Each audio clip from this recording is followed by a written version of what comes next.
l'Alabama qui est entouré du Tennessee au nord, le Mississippi à l'ouest, la Floride au sud et la Géorgie à l'est.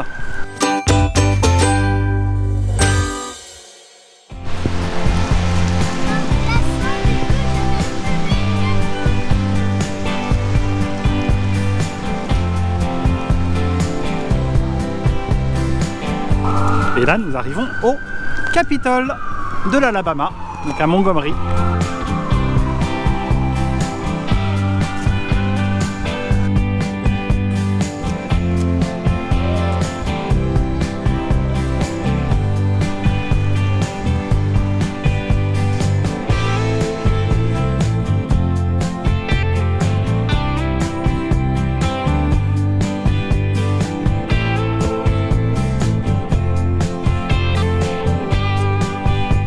Le plafond, c'est un trompe-l'œil, c'est pas des moulures.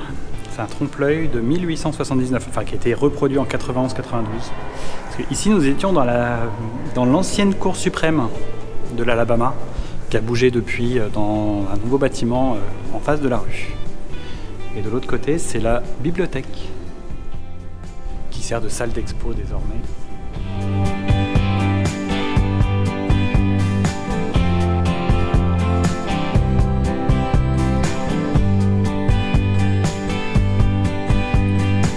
Et la capitale de l'Alabama a bougé à 5 endroits différents, à Saint-Stephen en 1817-1818, à Huntsville en 1819, à Cahawba en 1820 à 1826, à Tuscaloosa de 1826 à 1846 et à Montgomery depuis 1847.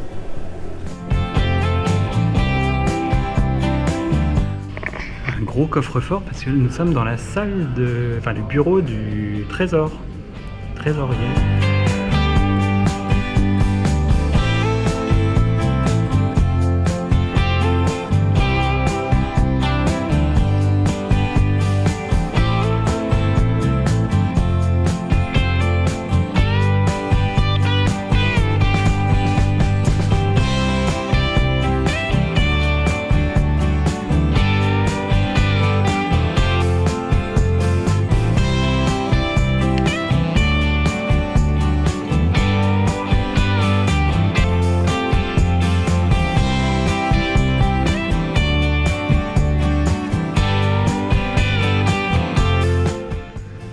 Et après la Chambre des représentants, le Sénat, avec à nouveau du trompe-l'œil. Que ce soit les murs ou là c'est la coupole qui est tout en trompe-l'œil. C'est un plafond parfaitement lisse, mais tout en trompe-l'œil. Donc là c'est le Sénat jusqu'en 1985.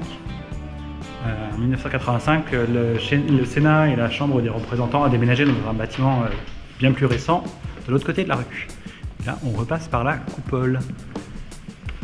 Et je suis en train de voir les fleurs de lys. On verra d'un peu plus haut, proche. On peut monter encore d'un étage. En tout cas, c'est très joli. Sur la rotonde, là, il y a les différentes époques. Donc, espagnole, française, espagnole, anglaise, confédérée d'abord, puis américaine. Et avec des fresques qui reprennent un petit peu l'histoire également de l'État. Et les premiers à s'installer en Alabama, c'est les Français, à côté de Mobile en 1702. Et donc c'est un bâtiment qui a été construit entre 1850, donc le bâtiment principal 1850, ensuite il a été agrandi en 1885, puis en 1906, puis en 1911 et enfin en 1889. Donc c'est pour ça qu'il y a plusieurs fois où on voyait le mur d'origine, qui d'ailleurs était de la brique avec un trompe-l'œil pour faire croire que c'était de la pierre de taille. Et voilà, on a fini la visite du Capitole, alors qui est bien plus petit que celui d'Atlanta, mais voilà, qui est joli. Le bâtiment est chouette, la rotonde est magnifique, avec les différentes peintures murales. Et là, on va aller voir le muséum. Vous allez voir ce que c'est.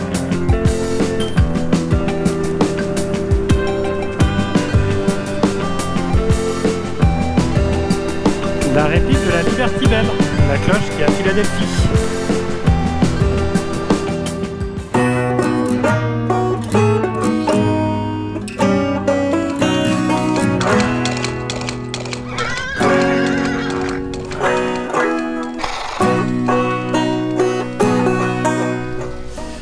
c'est le Muséum. C'est un musée ou une exposition gérée par l'association des éleveurs de bétail d'Alabama.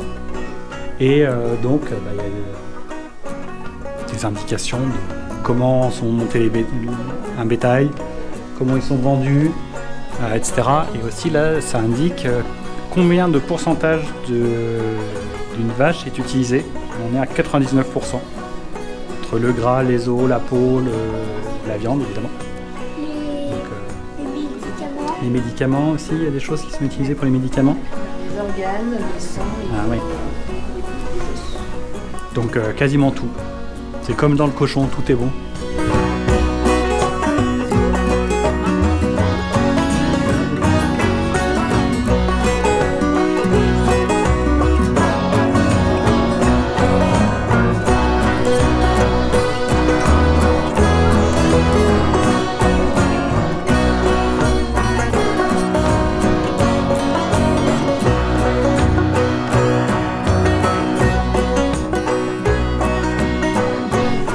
Marrant, il y a une petite salle pour les enfants pour qu'ils puissent fabriquer des hamburgers en tissu.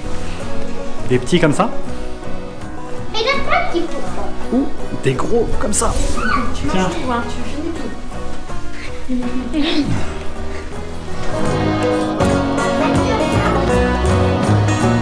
Donc ce que mange une vache, du foin, du maïs, de l'avoine, des coques de cacahuètes, des graines de coton. Et par contre, ce qui est un peu plus inquiétant, je trouve, c'est alors par des sélections génétiques, du coup, au fur et à mesure, la production augmente en termes de quantité de viande, et par contre, le nombre de têtes diminue. Donc ça veut dire qu'on a des animaux qui sont de plus en plus gros. Une vache, taureau, bœuf, boit l'équivalent d'une baignoire remplie d'eau par jour. C'est énorme. Il est beau le bœuf angus. Nord de l'Angleterre. Nord de l'Écosse. Je trouve que c'est des bêtes majestueuses. Le longhorn. Voilà. C'est super grand encore. Quelques-unes des 800 races qui existent dans le monde.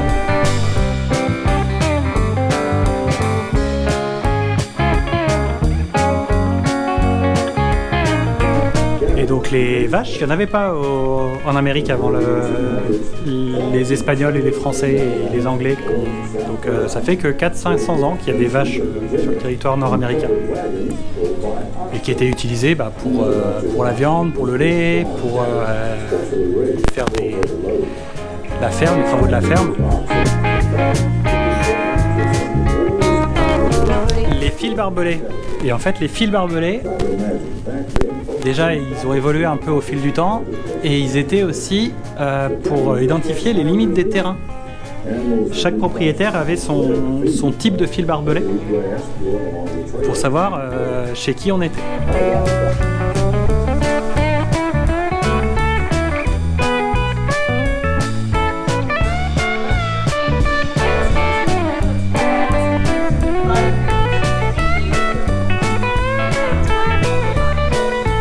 Petite boutique à la fin.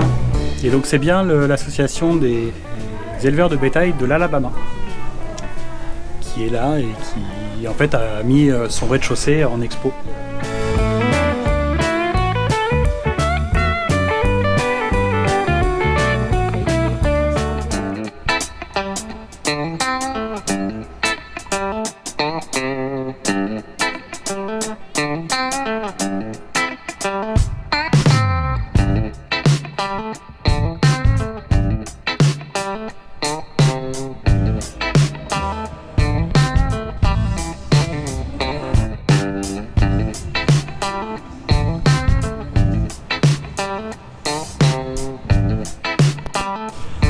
Union Station à Montgomery, qui est une gare qui a servi à la fois pour le transport des esclaves qui arrivaient de Mobile, donc plus au sud, et donc qui arrivaient en train ou qui arrivaient en bateau à vapeur. Et il y a aussi, c'est d'ici qui sont partis 3600 soldats en 1917 pour les batailles de la Première Guerre mondiale. Et sur les 3600 qui sont partis d'ici, il y en a 600 qui sont restés sur les champs de bataille. Et Montgomery a été la première ville de l'hémisphère ouest, donc du Nouveau Monde, à avoir un tramway électrique de 1886 à 1936. Et donc là, il y en a un de 1897.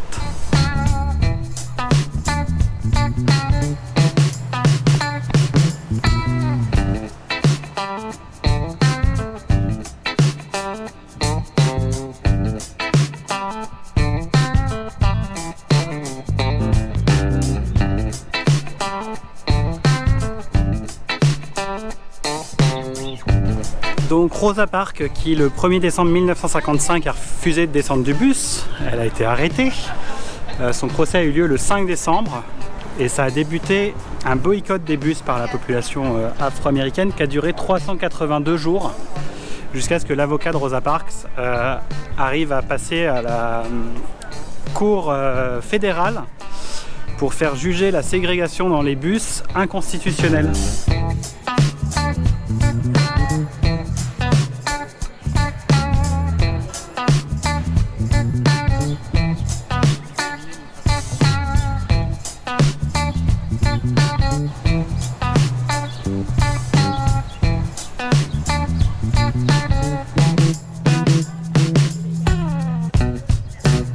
Et voilà ce qui conclut notre petite visite de Montgomery. Entre hier le Capitole, le Muséum et aujourd'hui une petite balade dans le centre un peu historique sur les pas de Rosa Parks. Petite ville sympathique, on vous invite à y passer vous aussi. Après il y a 2-3 musées aussi qui doivent être très intéressants. On passe notre tour pour cette fois. On espère que cette vidéo elle vous aura plu.